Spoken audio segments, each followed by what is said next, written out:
Such a bad pun. But I'm shameless. I don't care. Anyway, I was entranced by it, and I learned how to do that. And so I said to the director, how about if we do that? And he said, okay. So we went to the lady, Silulovsky, who's playing T'Pau, and he explained, Spock will raise his hand, Leonard will raise his hand like that, and you'll raise your hand in response. But she hadn't worked on it like I had, and she was having trouble. So we got her to hold her hand in position out of sight of the camera so that she was ready. When I raised my hand, she was ready, she raised hers, and that's how we got it into Star Trek.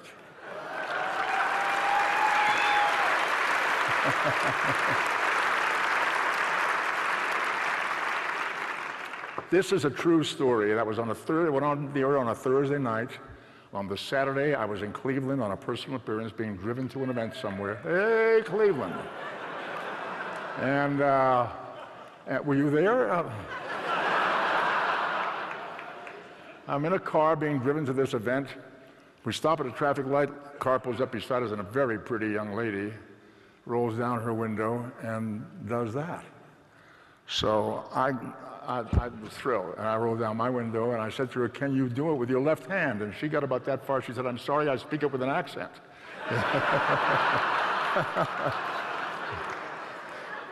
It's been coming back to me in public ever since then, and it's thrilling to me because it's sort of a kind of we have a camaraderie through this gesture, and it means a lot to me. People do it to me in restaurants, bus drivers do it, policemen do it, kids on the street, little kids do it. It's amazing. Some struggle with it, some get it, you know. It's amazing. We did an episode where Captain Kirk was split in two by a malfunction in the transporter. And there was a bad Kirk and a good Kirk. And there was a scene where the bad Kirk has his weapon pointed at the good Kirk, and he's going to kill him. And if he does that, we'll never get Humpty Dumpty back together again. So the writer had written that Spock comes up behind the bad Kirk with his phaser and hits him over the head with the butt of it. And I said, you know, I think that's maybe in Gunsmoke you do that, but not in Star Trek in 300 years in the future. And the director said, what do you want to do? And I said, well, Spock is a graduate of Vulcan Institute of Technology. He took courses in the human anatomy. Vulcans have a special energy on their fingertips, which if applied to the proper place on a human anatomy, will render a human unconscious. I said, okay. Show me how that works. So I went behind Bill, who knew exactly what I was talking about. And when we shot it, I did that from behind to Bill, and Bill went like that and dropped like a rock, and the Vulcan neck pinch was born.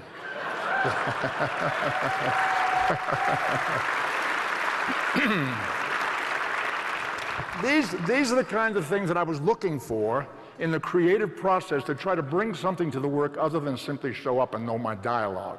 I was trying to make a contribution, and it was very exciting, and we had the opportunity to do that. The fan mail became a problem. I was getting sacks and sacks of fan mail. I was not being paid a lot of money, frankly, and it was getting expensive and difficult to deal with. So I asked the studio for some help, and I got this following letter from the business affairs people. They said, Dear Leonard, for the past several weeks I've been consulted with respect to the operation in regard to your personally handling your fan mail, and I have iterated myself many times with regard to the agreement that I made with respect to our obligation to you in this connection. For purposes of clarification to you and others receiving copies of this memo, I would like to iterate the agreement that was made. We will pay you, in addition to your compensation, $100 toward your secretary and equipment needs for your personally handling the family. That was $100 per episode, which was about 6 days of work. Not intended, nor was it specifically agreed, that we would furnish you with pens, pencils, etc., which we assumed you would furnish yourself. I wrote back, thank you very much for taking the time to send me a memo, clarifying our agreement as regards to fan mail supplies, etc. I hasten to assure you that we will no longer need to make requests in this area for some time, since my secretary and I have gone to various offices around the studio and managed to steal all the pens and pencils we need.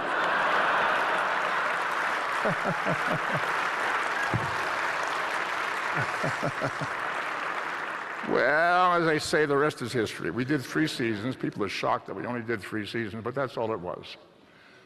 1966, 7, and 8.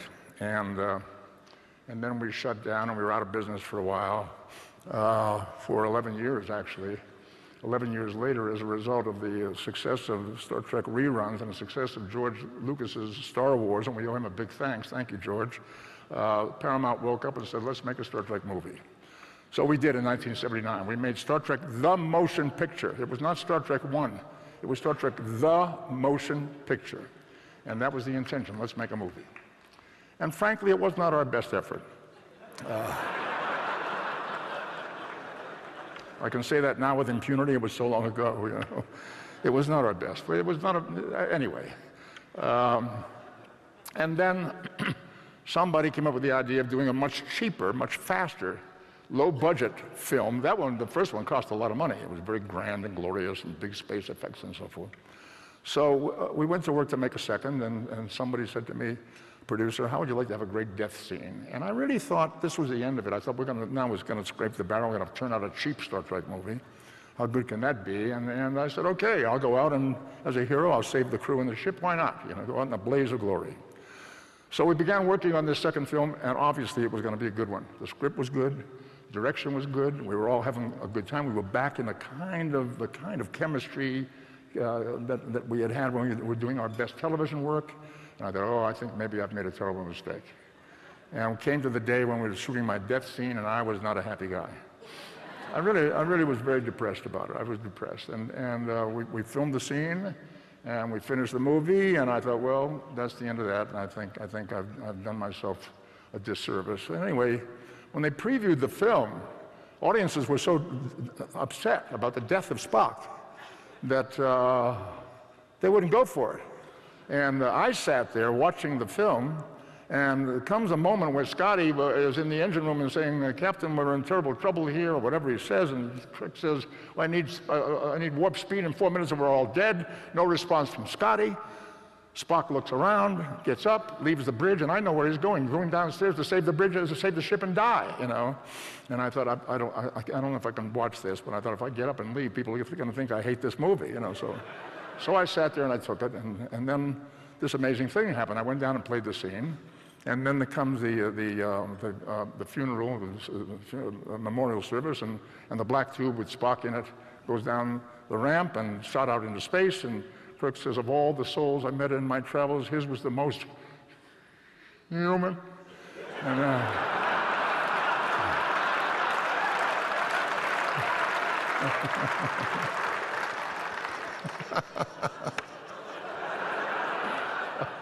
And, and then we cut to the surface of the Genesis planet.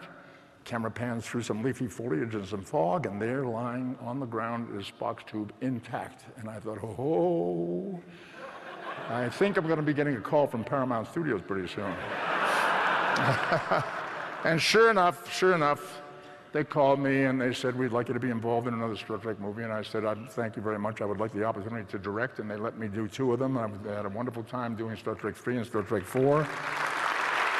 Thank you. It was in 4 where people were, I think maybe Bill tried to drown me, I'm not sure, but it's a rumor that's been around, I don't know. Anyway, we had a great time, and we made 6 of them, and then The Next Generation took over, and I went on to direct 3 Men and a Baby and a couple of other films that I had a good time doing, and a lot of fun. And look, I've had a great career as a result of Star Trek. Now I'm doing some occasional work on the Fringe television series. I just finished a couple of episodes. Yeah. It's a darn good show and very well produced, and I just finished some work in Vancouver just about 3 days ago, which will be on the air in May. Watch for it. I think you'll enjoy it. It's very interesting work. My character, William Bell, meets up with Walter, and we have a very interesting process that we have to work out together. And now, of course, this last year, a gigantic success, the latest Star Trek film, and it deserved to be successful.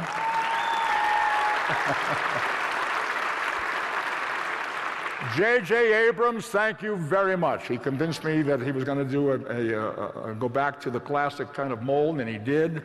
and he reinvigorated the franchise, gave me a wonderful role, and I was grateful and happy to come out of retirement, essentially, because I hadn't acted on film for some years. I'm so glad I did it. And then he asked me to do the Fringe show, which I've done, and now I'm done with that. But all I wanted was to make a living as an actor, to be able to support myself and a family as an actor. I have been blessed with all kinds of wonderful opportunities. I've acted all over the United States. I've worked in countries all over the world, as far as Australia and Japan and France and Germany, Italy, all over Canada, all over the United States.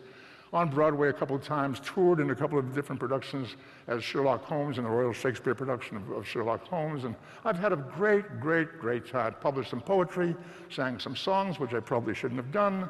And I've had a great, great, great, great time. And as far as the honor issue is concerned, here I am tonight with the space, honored by the Space Technology Hall of Fame. How much better does it get, you know? I mean, I'm a very happy guy. I'm a very happy guy.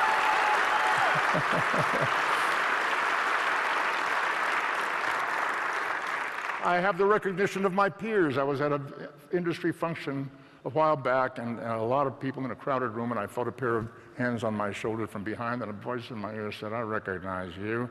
You had your ears fixed." And it was John Wayne. I believe in living a creative life. I believe in bringing more to the party than is required or asked for. I believe in showing up and using both sides of the brain. In recent years, I've gone back to a very early passion of mine that began when I was a teenager. I've gone back to photography. I'm doing some photography work, and you'll see some of it on my website, leonardnimoyphotography.com. In July, there's an exhibition, a solo exhibition of my work opening at a major museum in Massachusetts, the Massachusetts Museum of Contemporary Art. The exhibition is called Secret Selves, and I'm very excited about it. I've got to get the name right. It's Secret Selves, and I'm very pleased and very happy about that. I was my wife and I were at an event in Los Angeles a few months ago, and when it was over, we were walking to the parking lot, walking with Tom Hanks, and a young man recognized him, came running up with a camera. "Mr. Hanks, can I have my picture taken with you?" And he said, "Sure." Who's going to take the picture? Then the young man recognized me. He said, "Mr. Nimoy, you're a wonderful photographer. Will you take the picture?"